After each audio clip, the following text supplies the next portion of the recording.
దేవుడు మనకు అనుగ్రహించిన భాగము పాత నిబంధన గ్రంథంలో పేర్లు చెప్పబడని 16 మంది స్త్రీలున్నారు. వారి గురించి వ్రాయబడింది కానీ వారి పేర్లు చెప్పబడాలి. అలాంటి వారి జాబితాను మనం ధ్యానిస్తూ ఉన్నాం. 6 గురించి చెప్పుకున్న విజ్ఞాపన ప్రార్థన కూడికలు. ఈరోజు 7వ స్త్రీ చూడండి. రాజులు మొదటి గ్రంథం 10వ అధ్యాయం 1, 2, 3 చరణాలు వచ్చిన దయచేసి చదవండి. షేబా దేశపు రాణి యెహోవా నామమును గూర్చి సొలొమోనుకు కలిగిన కీర్తిని గూర్చి విని గూఢార్థములు కలిగిన మాటల చేత శోధించుటకై అతని యొద్దకు ఈమె ఒక రాజ్యాన్ని పరిపాలించే రాణి. షేబా దేశం అనే రాజ్యాన్ని పరిపాలించుచున్న రాణి. రాణి అంటే మనం ఏదో పేర్లు పెట్టుకుంటాం, రాణి రాజు అని. ఈ రాణి కాదు, దేశాన్ని పరిపాలించే రాణి. ప్రియులారా, పూర్వకాలం పురుషులు రాజ్యాలను పరిపాలన చేస్తే వాళ్ళని రాజులు అంటారు, స్త్రీలు పరిపాలన చేస్తే రాణి అంటారు. ఈమె షేబా దేశానికి రాణి. ఈమె పరిపాలన చేస్తూ ఉండగా సొలొమోను కూడా ఇశ్రాయేలీయులను పరిపాలన చేస్తున్నాడు. సొలొమోను రాజుగా ఉండి ఇశ్రాయేలీయులను పరిపాలన చేస్తుంటే ఆయన పరిపాలన చాలా బాగుందని పేరు వచ్చింది. చాలా ఆ పేరును బట్టి ఈమె కూడా అనుకుంది, నేను వెళ్ళి ఆయన రాజ్యములో ఆయనను చూసి ఆయన చేసే పనులు పరిపాలన అంతా చూసి వచ్చి నా రాజ్యములో కూడా కార్యాలను చేసి నేను కూడా మంచి పేరు తెచ్చుకోవాలని ఆశ కలిగి. సహజంగా పరిపాలన చేసే వాళ్ళకి ప్రజలను బాగా పరిపాలన చేసి మంచి పేరు తెచ్చుకోవాలి, చచ్చిపోయిన దానికి పదవులు ఉందామని ఆశ ఉంది. సొలొమోను చక్కగా పరిపాలన చేస్తున్నాడు. ఎందుకో చెప్పండి. సొలొమోను దేవుణ్ణి ప్రార్థన చేస్తే దేవుడు అన్నాడయ్యా, నీకేం కావాలో అడుగు అన్నాడు. సొలొమోనును దేవుడు అడిగాడు, నీకేం కావాలో అడుగు, నేను దాన్ని నీకు ఇస్తాను. ఎప్పుడన్నా మనల్ని దేవుడు అలా అడిగాడా? ఆయన అడిగిన దాకా మనం ముందే లిస్టు పెడుతుంది ఆయన కదా. సొలొమోను 1000 దహన బలులు అర్పించాడంట. ఇన్నమ్మా, ఆ రాత్రి దేవుడు వచ్చి సొలొమోను దగ్గరికి వచ్చి, సొలొమోనా నీకేం కావాలో అడుగయ్యా నేను ఇస్తానంటే సొలొమోను ఏమడిగాడో తెలుసా? ఎంతమంది ప్రజలను పరిపాలించడానికి జ్ఞానమి అయ్యా. చప్పట్లు కొట్టి ప్రభును మహిమపరచు. ప్రియులారా, జ్ఞానాన్ని అడగడం చాలా మంచి ఆలోచన. జ్ఞానం ఉంటే ఏ పనైనా సులువుగా చేయాలి. జ్ఞానం ఉంటే ఏమైనా సాధించుకోవచ్చు. జ్ఞానం లేకపోతే ఏమీ. సొలొమోను మాట్లాడిగారు కాబట్టి దేవుడు జ్ఞానం ఇచ్చాడు. జ్ఞానముతో పరిపాలన చెప్పాలి. జ్ఞానముతో పరిపాలన. జ్ఞానం ఎంత ప్రాముఖ్యమైందో మనం చెప్పుకున్నాం. 3 కూడికల్లో, 3 మీటింగుల్లో, లేక 3 ఆరాధనలు చెప్పుకున్నాం. జ్ఞానవంతురాలు చెప్పాలి, తన ఇల్లు జ్ఞానం ఉంటే ఏం కట్టబడుతుంది. కాబట్టి సొలొమోను కూడా ఆలోచించి ఏమడిగాడు దేవుణ్ణి? అందుకు కాబట్టి పరిపాలన జ్ఞానముతో చేస్తున్నాడు. ఎలా చేస్తున్నాడు అంటే, పరిపాలించేవాడు జ్ఞానవంతుడైతే ప్రజలకు ఎంతో మంచి పేరు వచ్చింది. జ్ఞానముతో పరిపాలన చేస్తున్నాడని ప్రపంచంలోని అన్ని దేశాలకు వెళ్ళిపోయింది వార్త. షేబా దేశానికి కూడా వెళ్ళింది. షేబా దేశపు రాణి, అయ్యో అంత జ్ఞానం అతనికి ఎలా వచ్చిందో నేను వెళ్ళి చూసి తెలుసుకొని నా రాజ్యంలో కూడా నేను అలాగే పరిపాలన చెయ్యాలి. సొలొమోను దగ్గరికి వచ్చింది. ఆయన అనేక ప్రశ్నలు ఇస్తే వెంటనే జవాబు చెప్పాడు. ఆమె వచ్చి ఎన్నో ప్రశ్న ఇస్తే ప్రతి ప్రశ్నకు సరి అయిన జవాబు చెప్పాలి. ఎందుకు చెప్పగలిగాడు? జ్ఞానవంతుడు గనుక. చెప్పండి, జ్ఞానం ఉంది. ఆమె అనుకుందంటే ఏదో చిక్కు ప్రశ్న వేసి ఈయనను పరిశీలన చేద్దాం అనుకుందంట. కానీ ఆమె వేసిన ప్రశ్నలన్నిటికీ ఆయన ఏం చేశాడు? జవాబు.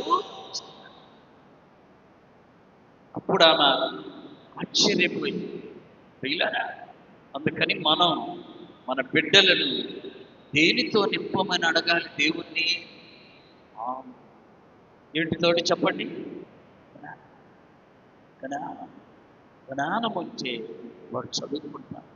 జ్ఞానం ఉంటే తప్పుడు మార్గంలో, జ్ఞానం ఉంటే దైవ మార్గంలో జ్ఞానం అంతా ప్రాముఖ్యమని. ఈ షేబా దేశపు రాణి అని చెప్పబడింది కానీ ఆమె పేరు చెప్పబడింది బైబిల్. ఇంత జ్ఞానముతో పరిపాలన చేయాలని అనుకుంది కానీ ఆమె పేరు బైబిల్లో రాయబడింది. చూడండి, ఇక 8వ స్త్రీ చూడండి, రాజుల మొదటి గ్రంథం 17వ అధ్యాయం 8 నుండి 24 వరకు. సారెపేతు విధవరాలు చదవాలి. అంతటా యెహోవా వాక్కు ఈలాగు సెలవిచ్చెను, సీదోను పట్టణ సంబంధమైన సారెపేతను ఊరికి వెళ్ళు, అచ్చట ఉండు, నిన్ను పోషించడానికి అచ్చటనున్న ఒక విధవరాలికి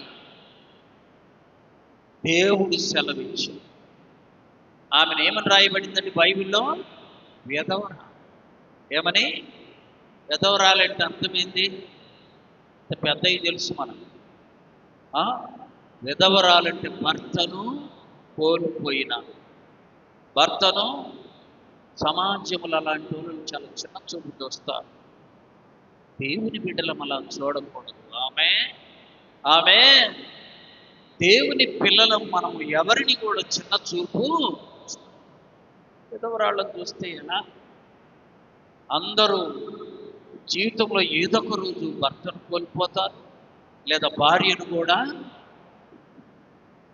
మా ఇళ్ళ దగ్గర ఒక ఆమె విధవరాలు అని మంచి ప్రార్థన పుట్టాం. ఎవరన్నా ఆమె వెళ్ళేటప్పుడు ఎవరన్నా వస్తుంటే పక్కన వెళ్ళిపోతారు.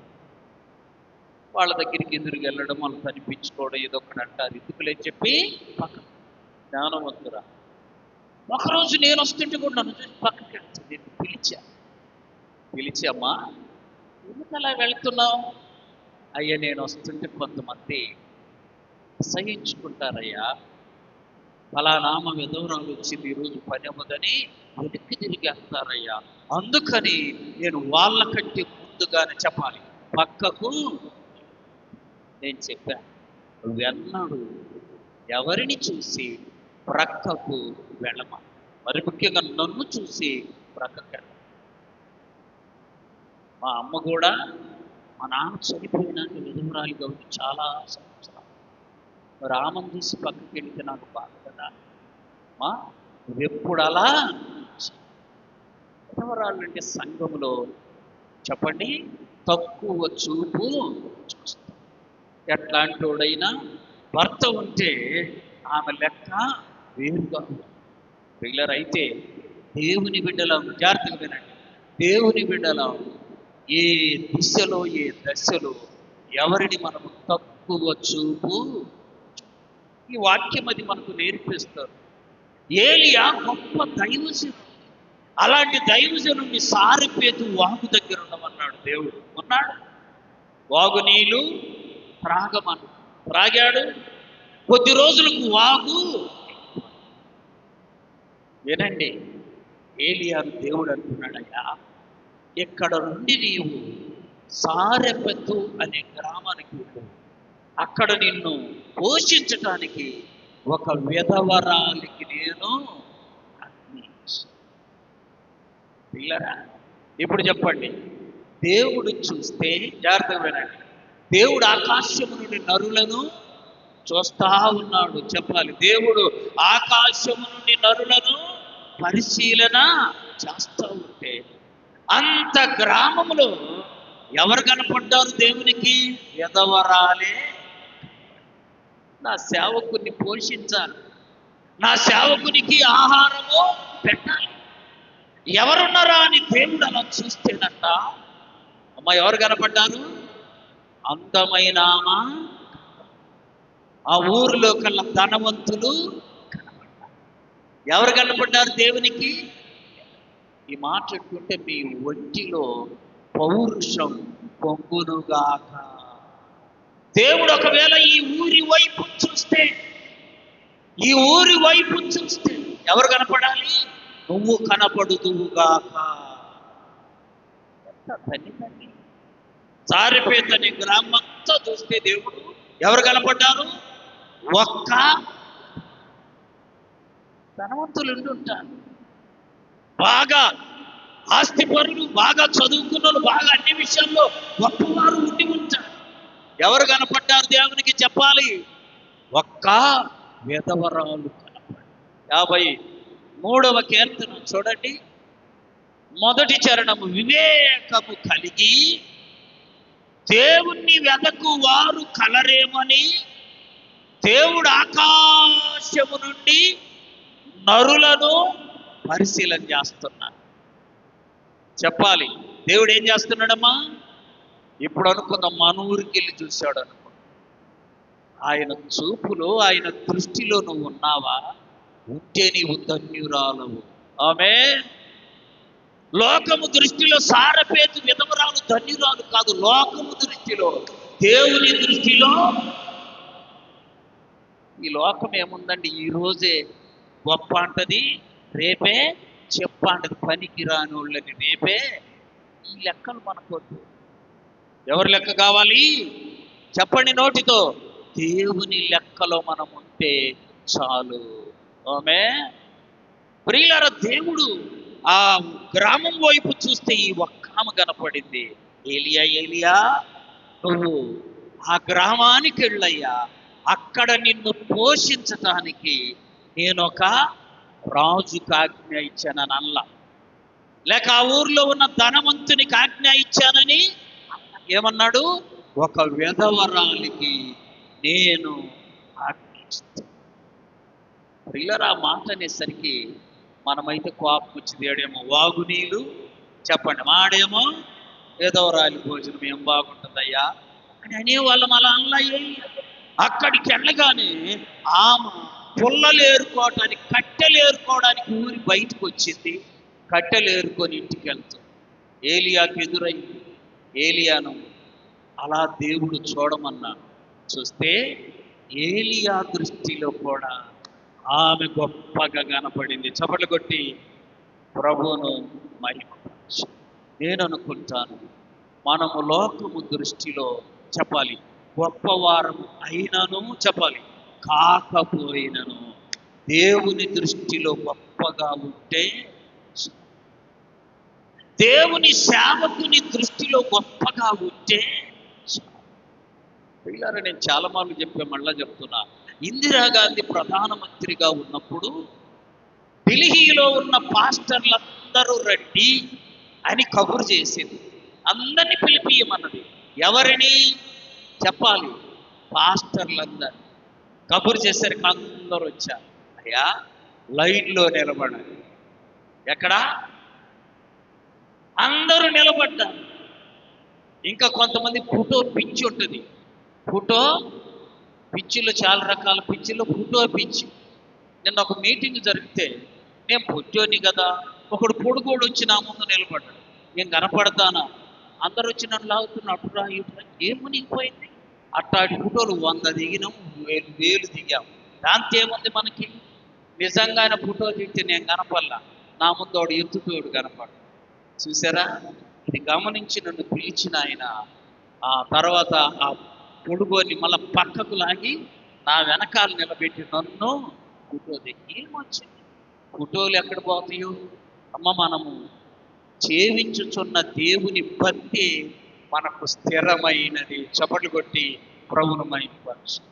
ప్రియులారా, అలా అందరు లైన్లో నిలబడ్డారు. ఎవరి ముందు? దేశ ప్రధాని అయిన ఇందిరాగాంధీ నిలబడిన తర్వాత ఆమె చెప్పిందంటయ్యా, మీరంతా పాస్టర్లేనా? అవునమ్మా, నేను పాస్టర్. మేము పాస్టర్. బాగా ప్రార్థన చేస్తారా? చేస్తాం. బైబిలు చదువుతారని అడిగి, మీ ప్యాంట్లు మోకాలి దాకా పైకెత్తండి అన్న. ఆమె ఏంటి ప్యాంట్లు ఎక్కడి దాకా? ఈమె ఇలా అడిగింది అనుకొని, జ్ఞానం లేని వాళ్ళు ఉంటారు కొంతమంది, తక్కువ పైకెత్తితే ఒక్కొక్కడి మోకాలు ఇంత కాయలు ఉన్నాయి. ఆమె ఒక్కొక్కడి మోకాలు అసలు నల్లగా కూడా కందల కాయ. ఆమంట అందరి ఎక్కడ చూసింది? ముఖం చూద్దు అనుకున్నాడు. అవునా కాదా అనుకొని డబ్బాలు తెచ్చి, అది పేరేంది మా ముఖానికి రాసేది, పెయిరెండు లవ్లీ. నాకు తెలియదు అనుకుంటారు. పెయిరెండు లవ్లీ పూసుకొని వచ్చారు. దేన్ని చూస్తారనుకుంటారు? ఆమా ముఖాన్ని చూడాలి. ఎక్కడ చూసింది? మోకాటి ప్రార్థన వైపు చూసి, మోకాలికి కాయలు ఉన్న వాళ్ళందరినీ ఇటు వైపుకు రమ్మని, కాయలు లేని వాళ్ళందరినీ మీరందరూ వెళ్ళిపోండి. ఏందమ్మా, 4 సంఘాలునైనా ఎందుకు ఏడవరా? మోకాలికి ఏమి లేదు చెప్పాలి. మేము రోజు ప్రార్థనకు వస్తున్నాం, ఎందుకు ఏడవనా? మోకాలికి ఏముండాలి?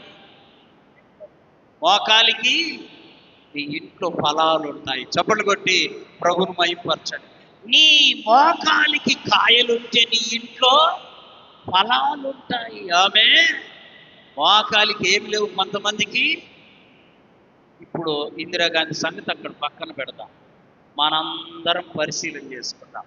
ఆమె యేసు ప్రభు అడిగాడు అనుకుని నిలబెట్టి, అమ్మ నీ మోకాలు చూయించమ్మా.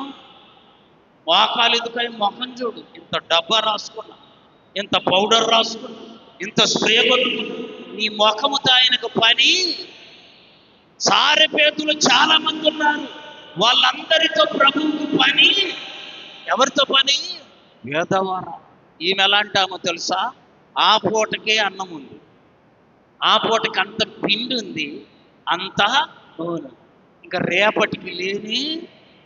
ఈ మాట వెళ్తుంటే నాకు నరాల్లో రోషం వచ్చింది. రేపటి గతిని చూసే దేవుడు కానీ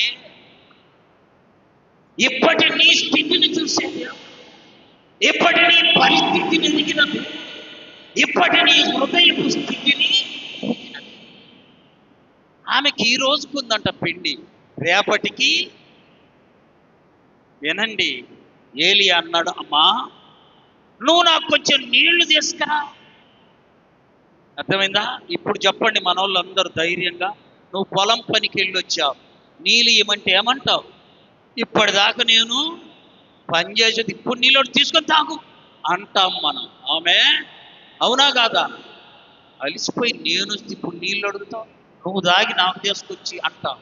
ఆమె ఏమనిందో తెలుసా? అవునయ్యా అని వెళ్ళి మౌనంగా నీళ్లు తెచ్చి, ఏనండి తెచ్చివగానే, అమ్మా నాకు ఒక రొట్టె చేసుకొచ్చివు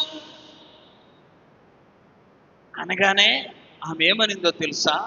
యెహోవా జీవము తోడు అంటే మన భాషలో దేవుని తోడయ్యా, కుండలో అంత పిండి అంత నూనె తప్ప నా దగ్గర ఏమీ లేదు. అవి నేను రొట్టె చేసుకొని నేను నా పిల్లోడు తిని చనిపోదాం అనుకుంటున్నా. నిన్ను చావనివ్వడు దేవుడు. చప్పట్లు కొట్టి ప్రభువును మహిమపరచండి. లేకపోవచ్చు డబ్బు, లేకపోవచ్చు పిండి, లేకపోవచ్చు అందం, లేకపోవచ్చు ఐశ్వర్యం, దేవుడు చావనివ్వడు. చప్పట్లు కొట్టి ప్రభువును గనపరచండి. అనుకుంటున్నావేమో కూర్చొని, అమ్మ మా దగ్గర డబ్బులు లేవు, అయ్యో మాకు రేపటికి డబ్బులు లేవు, అయ్యో మాకు ఆనుకున్నట్టు అందం లేదే, మాకు ఆనుకున్నట్టు చీరలు లేవే, ఆనుకున్నంత డబ్బు లేదే అని నువ్వు అనుకుంటున్నావేమో. నువ్వు ప్రార్థన చేసి ప్రభువుని అడగగలిగి ప్రభు యొక్క వాక్యానుసారంగా జీవించగలిగితే నేను అలాగే వచ్చే దేవుడు. ఆమెనిందయ్యా, చనిపోక ముందు ఇది ఏదో రొట్టె చేసుకొని నేను నా పిల్లోడు తిని చచ్చిపోవాలనుకుంటున్నాను అని అంటే ఏలియా హృదయంలో నవ్వుకొని ఉంటాడు, నా దేవుడు నిన్ను చావనివ్వనే అంటే. ఏలి అన్నాడు, అయితే అమ్మా పర్లేదు, మొదట నాకు ఒక చిన్న రొట్టె చేసుకురా, మొదట నాకు ఒక చిన్న అప్పం చేసుకొచ్చు, వెళ్ళి నువ్వు నీ కొడుకు చేసుకొని తినంటే ఉన్నదే కొంచెం చెప్పాలి, ఉన్నదే. మీరు స్త్రీలు బాగానండి, ఉన్నదే రిచ్చిగాడికి ఎందుకు ఎంతమ్మా చెప్పాలి, ఉన్నదే వాడికి వేస్తామా ఎక్కువ మాట్లాడితే అసలు ఉన్నది కొద్దిగా రా బాబు పోయిరా అంటావు. మా నాన్నల ఆ కొంచెములోనే చిన్న అప్పం చేసి ఆయనకు నీకున్న కొంచెములోనే, నీకున్న కొద్దిగలోనే నీ దగ్గరికి వచ్చి దేహి అని అడిగిన వాడికి ఇచ్చుదువుగాక చెప్పాలి, ఇచ్చుదువుగాక. ఎంతలో? ఎంతుంటే కాదు, ఎంతున్నోడి దగ్గరికి అసలు దేవుడు పంపనే. ఎవరి దగ్గరికి పంపుతాడు?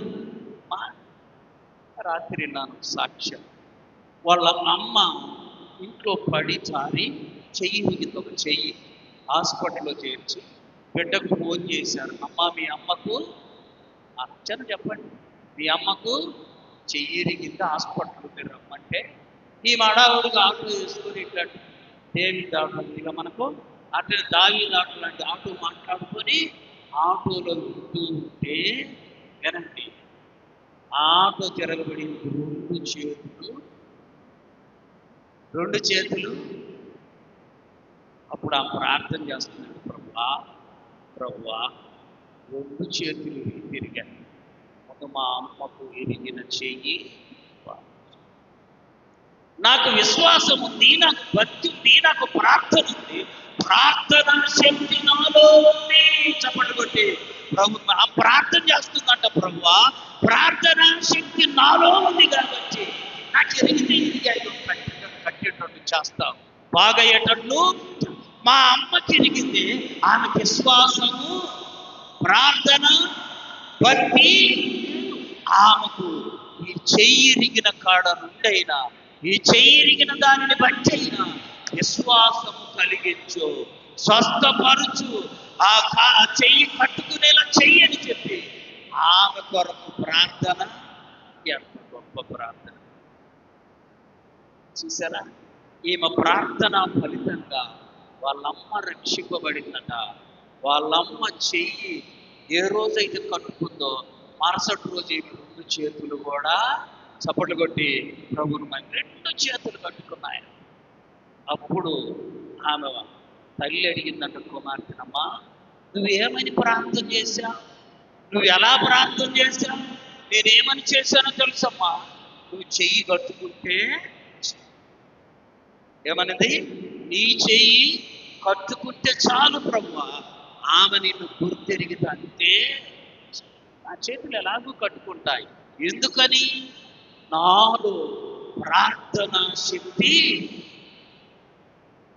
కొంచెములోని దేవుడు పరీక్షిస్తాడు, నీకున్న కొద్దిగలోని దేవుడు పరీక్షిస్తాడు, నీకున్న కొంచెములోని ఒక భిక్షగాడు వస్తాడు, ఉన్నోడి దగ్గరికి పంపడాయన. ఎప్పుడైతే నీకు లేదని నువ్వు అనుకుంటూ ఉంటావో అప్పుడే నీ దగ్గరికి ఇంకొకటి చూసారా? వాళ్ళందరూ సిగ్గుపడి మోకాలికి కాయలు లేని వాళ్ళందరికీ, ఉన్నోళ్ళందరికీ బహుమానాలు. దేవుడు కూడా నీ మోకాటి ప్రార్థన జీవితాన్ని చూస్తాడు, నీకు ప్రతిఫలము. చెప్పండి, ప్రతిఫలము. కాబట్టి ఎవరి వైపు చూద్దాం? దేవుని వైపు చూసి నా మోకాళ్ళు చూడయ్యా, నన్ను ఆశీర్వదించయ్యా అని అడిగే శక్తి, దమ్ము, ధైర్యం పొందుకుందుముగాక. ఇప్పుడు మోకాలి కాయలు అడగటం సాధ్యము. ఆమె దగ్గరికి వెళ్ళగానే ఆమె చక్కగా తప్పం చేసుకొచ్చి ఇచ్చింది. ఇవ్వగానే ఏంటి అంటున్నాడమ్మా, నువ్వు ఇంటికి వెళ్ళి రొట్టె చేసుకో, కరువు అయిపోయేంత వరకు నీ పిండి తక్కువ కాదు, నీ నూనె. ఎంత గొప్ప ఆమె పేరు బైబిల్లో చెప్పండి. ఎంత గొప్ప అమ్మా. చాలా మనకు రేపు తీయాలి, ఎవరికి పెట్టం. కుండలు అంతుంటే ఎవరికి పెట్టం. ఆమె దగ్గర ఎంతుంది? బైబిల్లో రాయబడింది, కొంచెము పిండి, కొంచెము. అది ఉంటే అసలు ఎవరి దగ్గరికి కూడా రాని అమ్మ, ఉన్నదే కొంచెం అనుకుంటా. ప్రియులారా, సారెపేతు విధవరాలి యొక్క చరిత్ర సాక్ష్యం గొప్పది, కానీ ఆమె పేరు మాత్రం బైబిల్లో 9వ పేరు చూడండి. పరిశుద్ధ గ్రంథమైన బైబిల్లో 2వ రాజుల గ్రంథం, రాజులు 2వ గ్రంథం 4వ అధ్యాయం 1 నుండి 7వ వచనం వరకు చదవాలి. అంతట ప్రవక్తల శిష్యులను ఒకరి భార్య, ఆమె పేరు లేదు, చదువు, నీ దాసుడైన నా పెనిమిటి చనిపోయాడు. అయితే ఆయన దేవుని యందు అమ్మా మంచి విషయాలు బాగా పట్టుదలతో వినండి. ఏదో వినలేదు అన్నట్టు కాదు, పట్టుదలతో. ఇక్కడ ఒక ఆమె వెళ్ళి రాజు దగ్గర చెబుతుంది, ఏమని తెలుసాయా, నా భర్త చనిపోయాడు. అయితే ఆయన దేవుని యందు చదువు భక్తి గలవాడని నీకు తెలుసు. ఆమె నువ్వు నీ భర్త గురించి ఇలాంటి సాక్ష్యం చెబుతావా? చెప్పాలి. ఇలాంటి సాక్ష్యం చెబుతావా? చెప్పే కృప ఈ ప్రభు అని ప్రభువును అడుగుము. ఆమె నన్ను మార్చావయ్యా, నా భర్తను కూడా మార్చు. నన్ను ఇక్కడ కూర్చోబెట్టావయ్యా, నా భర్తను కూడా నా ప్రక్కన.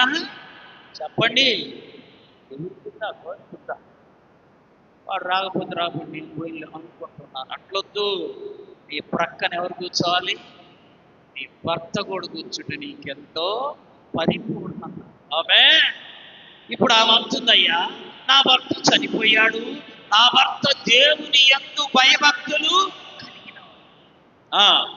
ఇప్పుడు అప్పుల వారు వచ్చి నా బిడ్డలు తీసుకొని పోవడానికి వచ్చారయ్యా, నన్ను ఏం చేయమంటావు? ఎవరి దగ్గరికి వచ్చింది? అమ్మా, ఎలీషా గారి దగ్గరికి వచ్చింది. ఎలీషా గారు అన్నాడమ్మా, నన్ను ఏం చేయమంటావు? నీ ఇంట్లో ఉన్నదేందో నాకు చెప్పు. ఇప్పుడు వినండి జాగ్రత్తగా. నీ ఇంటిలో ఏమున్నదో నాకు చెప్పమంటే ఆమె నోట ఏమి రావాలి? చెప్పాలి. అప్పులు తప్ప మా దగ్గర ఏమి అనాలి. కానీ ఆమె ఏం చెప్పింది తెలుసా? ఇంట్లో ఉన్న ఎన్ని చెప్పింది. ఏమని? నా ఇంటిలో నూనె కొండ ఖాళీ ఉన్నది తప్ప మరేమీ. ఆమె విశ్వాసం ఏంటో చెప్పనా? కొండతోనైన దేవుడు ఆశీర్వదిస్తాడు. చప్పట్లు కొట్టి ప్రభువును మరి. ఖాళీ కొండైన దానితో దేవుడు మమ్ములను ఆశీర్వదించాడని నమ్మిందామా? ఖాళీ కొండ తప్ప నా దగ్గరేమి. మనం అసలు లెక్కలు వేసుకుంటామా? అది అమ్మ, లెక్కలో పూర్వకాలం కుండలే ఉండే. ఇప్పట్లాగా స్టీల్, రాగి, అల్యూమినియాని లేవు. అప్పుడు అన్నీ ఏముండేవి? పాల పిడత, అమ్మా, అన్నం కొండ, నీళ్ళు కాగా పెట్టుకోను కొంత. అప్పుడు ఇవన్నీ లేవు, హీటర్లు, ఫ్రిడ్జ్లు లేవు, గేజర్లు లేవు. అలా వాళ్ళ ఇంట్లో ఒక కొండ ఉంది, నూనె కొండ తప్ప మా దగ్గర ఏమి అని చెప్తే ఎలీషా గారు అన్నాడు, మా నువ్వు ఇంటికి వెళ్ళి వినండి, ఇంటికి వెళ్ళి నీ పక్కనున్న వాళ్ళందరి ఇళ్ళకి వెళ్ళి వాళ్ళ దగ్గర కుండలు, ఖాళీ కుండలు తెచ్చి ఇంట్లో, ఇదేందా ఉన్న కొండే దండగ, ఎందుకు దాంట్లో ఏమి, మళ్ళా ఖాళీ కుండలు తెచ్చుకోవటం ఏంటి? మనమైతే అలా అడుగుతాం, బుద్ధి లేని ప్రశ్న ఎందుకు? ఆమె అలా వేయకుండా వెళ్ళి పక్కన ఇరుగు పొరుగు వాళ్ళందరి ఇళ్లలో ఉన్న ఖాళీ కుండలు తెచ్చి ఇంట్లో పెట్టి, ఆమె ఇంట్లో పెట్టి తలుపేసుకొని తన బిడ్డలు ఆమె, వినండి, ప్రార్థన, కొండలు అక్కడ పెట్టగానే కొండల నిండా ఊరించి, ఆమె ఆమె ఏం తెచ్చి పెట్టుకుందామా? ఖాళీ కొండ, ఖాళీ. అందుకే నేను అప్పుడప్పుడు చెప్తా, నీ చేతిలో ఏముందో అమ్మా, నీ చేతిలో ఏముందో దానితోనే దేవుడు అద్భుతాన్ని చేస్తాడు. అది ఖాళీ కుండ కావచ్చు, ఒట్టి కర్ర కావచ్చు, అర్థమైందా, ఒడిసెల కావచ్చు, ఈట కావచ్చు, నీ చేతిలో ఉన్న దానితోనే దేవుడు అద్భుత కార్యము. ఏముంది, ఖాళీ కొండే కదా అనుకుంటున్నావా? కొండ నిండా పిండి వచ్చునుగాక. దేవుడు చేయగా ఎన్ని కొండలు తెచ్చిపెట్టుకుందో అవన్నీ ఏమయ్యాయి? నూనెతో నిండినాక, అమ్మా వినండి, అరే పిల్లల్ని పిలిచారే, ఇంకా మనకి ఎవరితో పని? కాబట్టి మనం చెప్పే మాటలు చెప్పండి, ఇంకా మనకి ఎవరితోటి పని లేదు. ఎందుకని కొండల నిండా అన్ని అమ్ముకుందాం, అప్పు తీరుద్దాం, ఇంకా చాలులేరా అని ఊరుకోలా. చూసారా అలాంటి ఆలోచన? నేరుగా ఎలీషా గారి దగ్గరికి ఎవరైతే ఈ సహాయం చేశారో వాళ్ళ దగ్గరికి మరలా వెళ్ళి, అప్పుడు ఎలీషా గారితో చెబుతుందయ్యా, నా ఎంట ఉన్న కొండలన్నీ ఏమయ్యాయి? నిండిపో, నా గిన్నె నిండి, కొండలన్నీ నిండిపోయాయ్యా అని అంటే, ఎలీషా గారు అన్నాడు, ఇంక సరిపోద్దమ్మా, అసలు అప్పు తెచ్చుకోవడానికి కూడా ఎవరి దగ్గరికి కొండలు. ఎలీషా గారు అన్నాడు, ఇప్పుడు నువ్వు వెళ్ళి ఆ నూనె అమ్మి నీ అప్పు, దేవుడికి మహిమ కలుగునుగాక. ఎన్ని మార్గాలు! ఆయన నిన్ను నన్ను ఆశీర్వదించడానికి ఆయనకు ఏది అడ్డు రానే.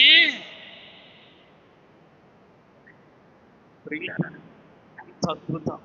నిన్న ఒక చోట చెప్తే ఈ మాట చెప్పా, ఇశ్రాయేలీయులు బయలుదేరాడికి వచ్చారు, ఎదురుగా ఏముంది? ఎర్ర. ఎట్లా చేయాలి? అడ్డమైంది, చిన్నది.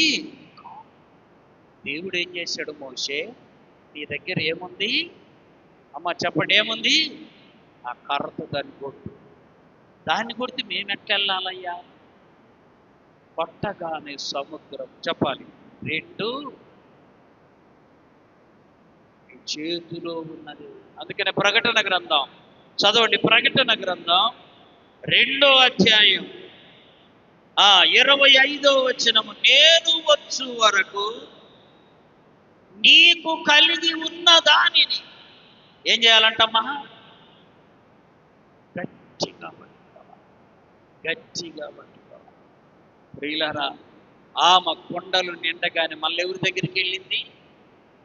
ఎలీషా గారి దగ్గర. ఎవరైతే సహాయం చేశారు, ఎవరైతే ప్రార్థన సహాయము చేశారు, ఎవరైతే ఆ కార్యక్రమాన్ని ప్రారంభించమని చెప్పారు, వాళ్ళ దగ్గరికి మరలా సారపేరు విధవరాలు ఎంత గొప్ప ప్రార్థనా పరురాలు, ప్రవక్తలలో ఒకని భార్య, శిష్యులలో ఒకని భార్య కూడా ఇలాగే ఉంది. ఆమె పేరు చెప్పబడలేదు, కానీ ఆమె విశ్వాసము చాలా, చెప్పాలి, గొప్పది. చాలా, ఎంత గొప్ప విశ్వాసం ఉంటే ఎలీషా గారి దగ్గరికి ఖాళీ కొండతోటి అప్పులన్నీ, నీకున్న దానితోనే దేవుడు అద్భుతం చేయగలడు. ఆమె ఆమె నీకున్న దాన్ని బట్టి. ఈ సమయంలో ఇంకొక మాట చెప్తాం చూడండి. హైదరాబాద్ రాష్ట్రంలోకి దైవ సేవకుడు ఆయన, ఆ తల్లిదండ్రులకు ఒక్కడే కొడుకు. ఆమేన్. ఎంతమంది అమ్మా? ఒక్కడే కొడుకు. చాలా మంది ఆడపిల్లలు ఉన్నారంట, కానీ కొడుకు ఒక్కడే.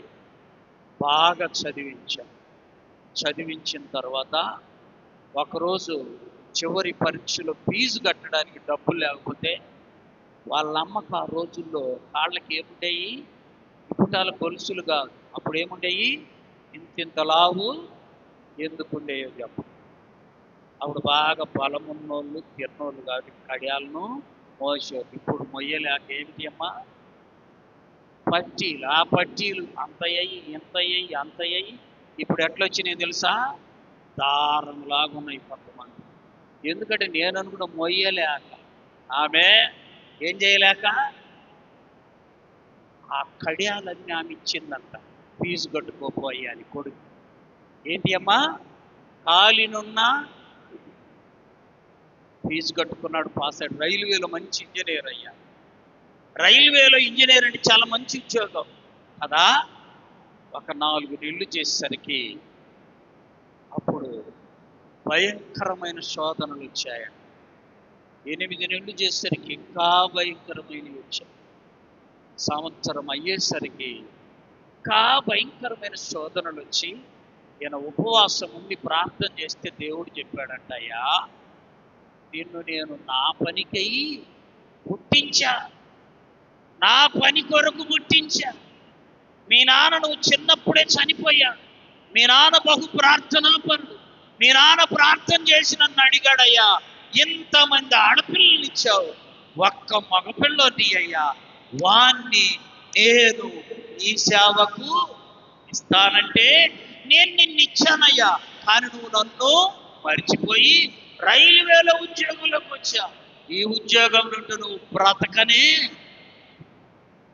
అనగానే రిజైన్ చేశాడంట. ఉద్యోగానికి రాజీనామా చేసి వెళ్ళి సేవ చేస్తున్నాను. వినండి జాగ్రత్తగా. ఒకరోజు తన తల్లికి గుండె నొప్పి వచ్చి ఏమొచ్చింది? వస్తే హాస్పిటల్కి తీసుకెళ్ళి డాక్టర్ అన్నాడంట, అయ్యా వారం రోజులు ఆపరేషన్ చేయాలి, ₹1,00,000 అవుతాయి. ఎంతమ్మా? నువ్వు డబ్బులు చూసుకుని త్వరగా వారం రోజులు డబ్బు తీసుకురా, లేకపోతే మీ అమ్మ నీకు దక్కనే. ఏం చేయాలి? ఇంటికి వచ్చాడు. ఇంట్లో ఈయనకి 8 మంది పిల్లలు, డబ్బులు లేవు. ఏం చేయాలి? అప్పుడు అంట ఒంటరిగా, వినండి, ఒంటరిగా ఇంటిలో తన తల్లి పడుకొని బెడ్ మీద, తల్లి బెడ్ దగ్గర మోకరికి ప్రార్థన చేశాడు. ఏమనో తెలుసా ప్రభా, నేను రైల్వేలో ఉద్యోగం చేస్తుంటే ఎవడైనా నాకు అప్పు చెప్పడమ్మా ఇచ్చా. నా దగ్గర కూడా ఎంతైనా డబ్బు ఉంది. నువ్వు అది మానేయమన్నావు, ఈ పని చేయమన్నా. నీ పనిలోకి వచ్చేప్పటికీ 10 ఏళ్ళయింది. నా దగ్గర చిల్లి గవ్వ. నా తల్లి బ్రతకాలి ప్రభువా. ఏ కాలి కడియాలు తీసి నన్ను చదివించిందో ఆ తల్లి బ్రతకాలి ప్రభువా. నువ్వు ఎలాగైనా బ్రతికించు, లేకపోతే నన్నైనా తీసుకో. ఏం కొడుకండి, ఏం ప్రార్థన అండి. విన్నారా? ప్రార్థన చేసి, ప్రభువా నేను ఎవరి దగ్గర చేయి చాపలేను, ఎవరిని అడగలేను, నిన్నే అడుగుతుందా. నీవే సహాయం చేయాలి, నీవే నా తల్లిని బ్రతికించాలి, లేవనెత్తాలి, నడిపించాలి. అంతకు తప్ప నేను ఎవరిని అడగనే. వారం రోజులు ఇదే ప్రార్థన చేశాడట. తల్లి మంచం దగ్గర మోకరి. ఆమె హాస్పిటల్కి వారం తర్వాత తీసుకెళ్ళాను. ఆ డాక్టర్ అడిగాడంట, అయ్యా డబ్బులు తీసుకుని వచ్చావా? ముందు మా అమ్మను పరీక్షించండి అయ్యా, అన్నీ ఉన్నాయిలే అని చెప్పాడు. వెళ్ళి పరీక్ష చేస్తే గుండె జబ్బు కాస్త నయమైపోయింది. చూసారు? అప్పుడంట డాక్టర్ పిలిచా, ఏం చేశావు? మొన్న వస్తే భయంకరంగా ఉంది గుండె జబ్బు, ఆ నరాలన్నీ పట్టకపోయాయి, పూడిపోయాయి, ఇప్పుడు బాగా ఉన్నాయి. ఏం చేశావు? ఏం జవాబు చెప్పాడంట, నా చేతిలో ఒకటి ఉందండి. ఆమె నా చేతిలో ఏముందయ్యా? ఏంటిది? ఎంత డబ్బు? డబ్బు కాదండి. నా చేతిలో ప్రార్థనా శక్తి ఉంది. చప్పట్లు కొట్టి ప్రభువును మహింపరచండి ప్రియులారా. నా చేతిలో నా దేవుడు ప్రార్థనా శక్తిని పెట్టాడు. ప్రార్థన చేశాను, నా తల్లిని దేవుడు స్వస్థపరిచాడు. అద్భుతంగా దేవుడు బాగు చేశాడు. ఆయన అంటాడు, డబ్బు లేదు కానీ నా దగ్గర డబ్బును మించిన చెప్పాలి దీవెన ఉంది, ఆశీర్వాదం ఉంది, ప్రార్థనా శక్తి ఉంది. ఈ శక్తితో, నా దగ్గర ఉన్న శక్తితో నేను ఏమైనా చేయగలవు, కథ మొత్తం మార్చగలవు. మొత్తం మారిపోయిందంట. మీ అమ్మకు అసలు ఆపరేషన్ చేయాల్సిన అవసరమే మార్చేశారు. చింతపోతున్నావేమో, దిగులు పడుతూ ఉన్నావేమో, దేవుని వైపు చూడు, ఆయన నీ వైపు చూస్తాడు. ఆమేన్. నీ చేతిలో ఉన్న దానితోనే, నీ చేతిలో ఉన్న కొంచెముతోనే దేవుడు అద్భుత కార్యాన్ని, పేరు, ప్రజల దగ్గర పేరు, జనాల్లో పేరు మనకొద్దు. ఎవరి దగ్గర ఉండాలి? అది నేర్చుకుందాం. ప్రభు మన జీవితాలు అద్భుత కార్యాలు చేయునుగాక. మోకరించండి, ప్రార్థన చేసుకుందాం.